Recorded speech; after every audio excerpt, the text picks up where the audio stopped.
안녕하세요. 올바른 서울병원 신경외과 전문의 조세영입니다. 날씨가 추워지면서 낙상으로 진료를 보시러 병원에 많이 오시고 있는데요. 그래서 척추가 넘어져서 골절되기도 하지만 골다공증이 심한 경우에는 환자분이 재채기를 크게 하거나 심하게 외상을 겪게 되면은 척추뼈가 부러질 수도 있습니다. 근데 환자분들 같은 경우에 이 골절에 대해서 초반에 알아차리지 못하는 이유가 있습니다. 통증의 양상이 좀 독특하기 때문인데요.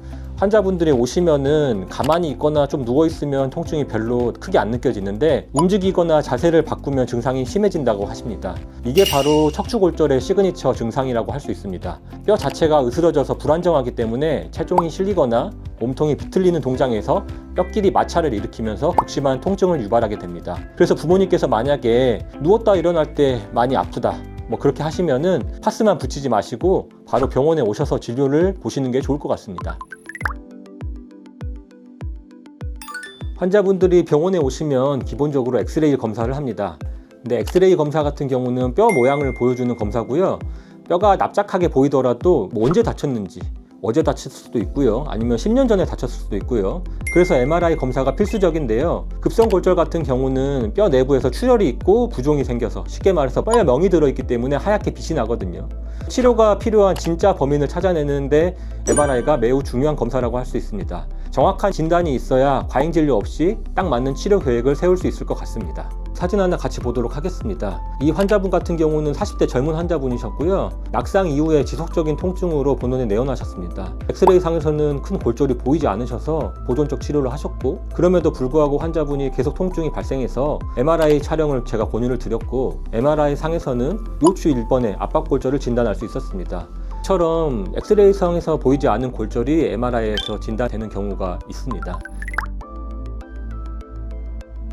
환자분들이 이제 골절 이야기를 들으시면은 어떻게 치료를 해야 될지 가장 고민이 많으신데요. 그냥 누워 있어도 괜찮냐, 시멘트 시술을 꼭 해야 되냐, 제가 이 기준에 대해서 3단계로 정확하게 설명을 드려보도록 하겠습니다. 첫 번째 치료는 침상 안정입니다. 일단은 뼈 상태가 많이 중요한데요. 압박이 많이 되지 않았고 신경 손상이 없는 경우에, 쉽게 말해서 골절이 심하지 않았을 때 하는 치료고요. 깁스만 하면서 지내는 것과 비슷하다고 보시면 됩니다. TLSO라는 보조기를 차면서 대소변 볼 때를 제외하고는 약 2주 정도 침대에서 안정 가료를 하는 겁니다. 뼈가 굳을 시간을 주는 겁니다. 하지만 고령의 환자의 경우에는 좋은 치료라고 볼 수는 없습니다. 환자분이 누워서 지내면서 근 감소가 올 수도 있고요. 욕창이 생길 수도 있고요. 심한 경우에는 폐렴이 생길 수도 있습니다. 나이가 많은 환자분 같은 경우에는 무조건 침상 안정을 권유해드리지는 않고 있습니다.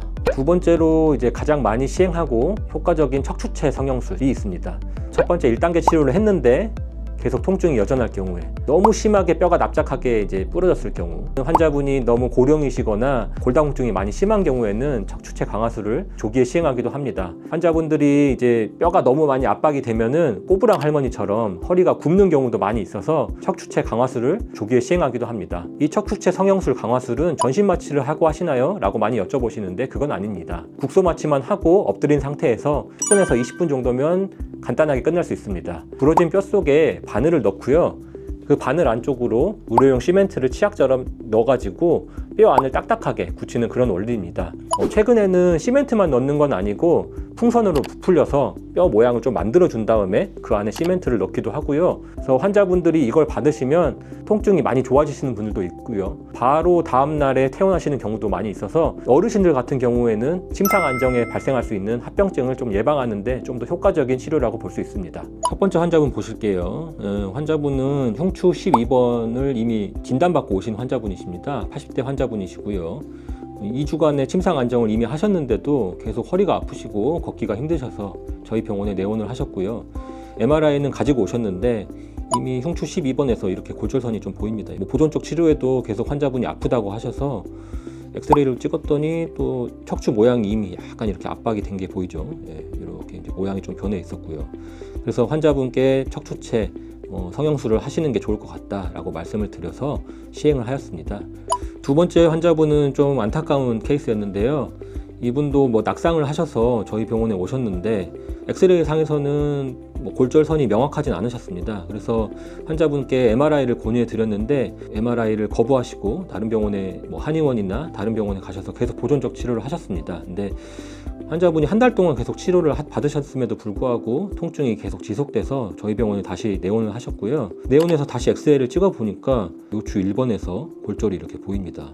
척추체 성형술을 시행했습니다. 그래서 환자분은 많이 좋아지신 상태로 이렇게 퇴원을 하셨고, MRI를 그때 찍었으면 좀 더 골절이 빨리 진단이 되셔서 조금 더 압박이 좀 덜 된 상태에서 치료를 하지 않으셨을까, 이런 생각이 좀 듭니다. 지금까지 1단계 치료라고 할 수 있는 침상 안정, 그리고 2단계 치료라고 할 수 있는 척추체 성형술에 대해서 설명을 드렸는데요. 이제 마지막으로 척추체 고정술이라고 하는 수술인데요. 정말 신중하게 선택을 해야 되는 치료고요. 언제 하냐면 방출성 골절이라고 해가지고 뼈 조각이 이제 신경을 누르고 있을 때, 그래서 환자분이 마비가 오거나 대소변 장애가 온 경우, 골절이 너무 불안정해서 시멘트로는 도저히 버틸 수 없는 경우, 척추 인대가 끊어진 경우, 이때에는 수술을 해야 되고요. 수술은 나사못으로 척추체를 단단하게 고정을 해서 부러진 곳에 더 이상 무게가 좀 실리지 않게 만들어주고, 그 다음에 신경을 감압을 해서 장애가 오는 것을 좀 막아주는 이런 수술이 필요할 수가 있습니다.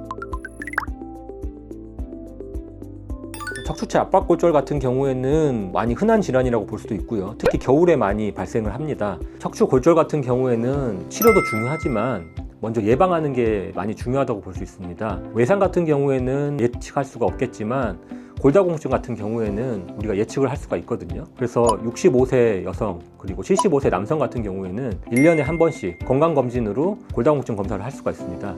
골다공증 치료는 골절 위험성을 절반 이상 예방할 수 있다고 알려져 있고, 적극적인 치료가 매우 중요하다고 볼 수 있습니다. 명심하셔야 될 거는 환자분들이 이 시술이 끝이 아니라는 점입니다. 시멘트 시술을 하셨더라도 뼈와 시멘트가 한 몸이 될 때까지는 최소 2-3개월은 보조기를 잘 차셔야 되고요. 그래서 뼈가 부러진 근본적인 원인인 골다공증을 치료를 잘 하셔야 되고요. 지붕을 고쳤으면 기둥도 튼튼하게 만들어야죠. 낙상 후에 누울 때 심한 통증이 있으면 참지 말고 바로 병원에 오셔서 어떤 질환이 있는지를 꼼꼼하게 찾아보시고 내 몸 상태에 맞는 단계의 치료를 받는 게 매우 중요하다고 볼 수 있습니다. 지금까지 올바른 서울병원 신경외과 전문의 조세영이었습니다.